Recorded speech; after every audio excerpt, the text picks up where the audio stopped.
खोथायाथ' लाइमोन आरो माइनावफोर दङ दिनैनि मिटिं मोजां जादों लाइमोन आरो माइनावफोरखौ लानानै फरायसा हिसाबै बिथांमोना रायज्लायनायनि जिथु मोनसे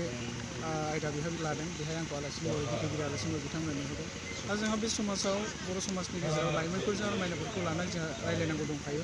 जोंनि लाइमोनफ्रा माबायदि जानांगौ जोंनि माइनाव बिथांमोना माबायदि खामानि मावनांगौ बेखौ लानानै जोंहा रायज्लायनांगौ दङ आरो बेखौ लानानै बिथांमोना बेहाय मोनसे सेमिनार लादों बे मोजां जादों दा बेयाव बाहागो लानो मोननानै जोबोद गोजोननाय मोनदों आं आरो नाथाय मोनसे खोथाया बे सम बायदि जायो हिसाबै बेहाय बारा गोबाव बिबुंथि होनाय बा माबा बाहागो लानाय बे जानाय मानोना जोंहा गुबुन जायगायाव मोनसे मिटिं दंबावो हिसाबै आं एसे थाबै बिदाय लानो गोनां जाबाय दा बेहाय माखासे आलासि बिथांमोन लेंहरनाय जादों बेंगलनिफ्राय लेंहरदों आरो गागि जिथु आफादनिफ्राय आरो लाइमोन आफादनिफ्राय बिथांमोना लेंहरदों दा बिथांमोना बानजायगोन माखासे खोथाखौ बेहाय बुंगोन लाइमोनफोरखौ माबायदि जानांगौ बिथांमोना बुंलांगोन आं आसा खालामो सावरायनाया मोजां जानांगौ जोंनि ओनसोलनि जिथु लाइमोनफ्रा बेहाय मोजाङै बाहागो लानानै आलासि जिथु बुंलांनाय खोथाफोर बेखौ जुदि आखरे आखरे फालिनो नाजायो गावखौ सासे गोग्गोम मानसि हिसाबै गसंथानो नाजायो हारिनि समाजनि आरो ओनसोलनि मोजांखौ लाबोनो थाखाय बिथांमोना नाजायो आंनि आसाया बेनो जायो फैबाय थानाय दुलाराय बाथौ गौथुमा लाइमोनफोरखौ लानानै माबायदि थांखि लादों आंनि सुनायाव बे जों लाइमोनफोरखौ लानानै आरो माइनावफोरखौ लानानै एखुरा बेहाय सेमिनार लानो गोनां दङ जोंनि समाजाव लाइमोनफ्रा माबायदि खामानि मावनांगौ बेखौ मटिभेसन खालामनो थाखाय बिथांमोना माबायदि जानांगौ माखासे लिडारशिप ट्रेनिं होनानै बिथांमोना माबायदि दैदेनलांगौ गावनि जिउखौ जोंनि फिउचाराव मा जाहैनांगौ बिजनेस पार्सनाव मादि थांनांगौ समाजखौ बोरै दैदेननांगौ बेखौ लानो थाखाय एखुरा जोङो मा खालामनो हायो लाइमोनफोरखौ आलादा हिसाबै आरो जिथु हौवासा लाइमोनफोरखौ आलादा हिसाबै माइनरफोरखौ आलादा लानानै बिथांमोना सेमिनार लायोब्ला मोजां जागोन मानोना बिथांमोनखौ एखुरा ज' खालामनानै रायलायनायाव एसे उसुबिदा जायो दा जोंनि साननाया जाहैबाय मा बिथांमोनखौ आलादा खालामनानै रायलायोब्ला बिथांमोनखौ मोनसे जन वाइस खालामना रायलायोब्ला बाहागो खालामना रायलायोब्ला माखासे खोथा बुंनांगौब्ला थख' जागोन आं आसा खालामो लाइमोन आलादा आरो माइनावखौ लानानै आलादा जुदि रायलायोब्ला माखासे मोजां सेमिनारफोर लायोब्ला मोजां जागोन होननानै आं सानो आदसा दुलाराय बाथौ गौथुमा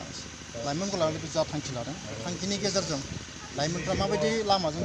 लाइमोनफ्रा जोंनि समाजाव लाइमोन हिसाबै जोङो गावनि जिउखौ बोरै दैदेनलांनांगौ ना लाइमोन हिसाबै जों सोरबा इजिमानिखौ लानानै इजिमानिखौ नागिरनानै बिथांमोना खारबाय थायो दा बेहाय थांबाय जों हमनानै लाबावदो जोंनि लाइमोनफ्रा सोरबा ओरैबायदि फैसा मोनगोन इजिमानि फैसा मोनगोन बेखौ लानानै जोंनि लाइमोनफ्रा खारबाय थायो नाथाय बियो मा मास मोनसे मास मोननै बोसोर बिथांमोना खाथिनायनि उनाव न'आव फैनानै थाफैनो गोनां जायो जेराव पकेटाव जेबो गैया दा बिदि समाव इन्टारप्रेनारशिप माखासे ट्रेनिंखौ लानानै आबादनि माखासे ट्रेनिंखौ लानानै बिजनेसनि ट्रेनिंखौ लानानै जुदि जोंनि लाइमोनफ्रा आवगायनो नाजायोब्ला आं सानो जोंनाव गासैबो दंजोबो टाउनाव थानाय गुबुन हारिनि मानसिफ्रा बिगासे बिगानि हाखौ लानानै बिथांमोना मोजां बिल्डिं बायदिसिना लुनो हायो जोंनि आइ आफामोना 12 बिगा 13 बिगा हा लानानै दङ ना हा लानानै दङ नाथाय बिथांमोना मा खालामो जोङो निखावरि जानानै थायो दा बैफोर बुस्थुफोरखौ लानानै मोजां जुदि ट्रेनिं बिथांमोननो होनो हायोब्ला प्रपार ट्रेनिं होनो हायोब्ला मोजां स्किल डेभेलपमेन्ट होनो हायोब्ला आं सानो जोंनि बर' समाजा सानसेबाबो मोजां जागोन आरो जोंनि लाइमोनफ्रा गावनि जिउखौ मोजां लामाजों दैदेनलांनो हागोन होननानै आं साननानै लायो लोगोसे नै सनितपुर आरो बिश्वनाथनि हालाम बर'फोरा माबायदि हालोदाव दं जोंनि सनितपुर आरो बिश्वनाथ बेथ'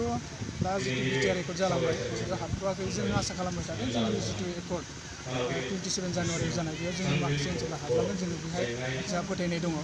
कमिसन दागोन बेहाय कमिसन दानायनि उनाव जोंनि माखासे ओनसोलफ्रा हाबलांगोन कन्टिगुवास होननाय मोनसे खोथा रायलायनाय दङ बेफोरखौ लानानै जों लाइमोनखौ एवार्ड खालामनो गोनां जादों दा बेहाय नैबे मोनसे खाबु नाथाय सम होनो हायाखिसै सम बायदि जायैनि थाखाय जों मोजां बेहाय बाहागो लानो हाथ'वाखिसै दा बेहाय सनितपुर आरो बिश्वनाथनि जितु ओनसोलफोर दा बेहाय जों सनितपुर जिल्लायाव गासै 600टा बर' गामिफोर दङ 600टा बर' गामिनि गेजेराव 180टाल'सो रेभिनिउ गामि दङ नाथाय बयनिख्रुइ बांसिन जितु बर' गामि दङ 80% जितु बांसिन बर' गामिफोर दङ बे बर' गामिया जाहैबाय इनक्लुसार एरियायाव दङ जेराव कारेन्ट गैया पन्सायत गैया हा गैया बेबायदि थासारियाव दङ बेनिखायनो जितु जोंनि थासारि जों बर'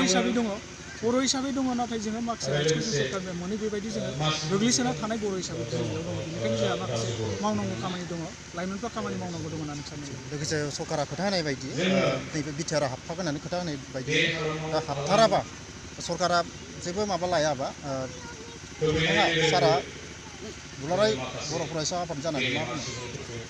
हाबथारैथ' जों साननानै लाया माबाफोर गोहोम खोलैगोन नामा सरकार माने जोंनाव ओरैजाय साननानै नाय सनितपुर आरो बिश्वनाथनि थाखाय जों मोनसे खोथाखौ क्लियार जानाया मोजां MOSआव मा दङ बेखौ जों नायनाया मोजां जोंनि लाइमोनफ्रा बेखौ नायजोबनाया मोजां फरायजोबनाया मोजां मानोना दा सिगांबो इंलिस दंमोन एसे उसुबिदा दंमोन नाथाय दा बेयो बर' फैबाय बेखौ गासैबो फरायनो हासै बेखौ जों फरायनाया मोजां सनितपुरनि थाखाय जोंनाव अफाय मा दङ सनितपुरनि थाखाय जोंनाव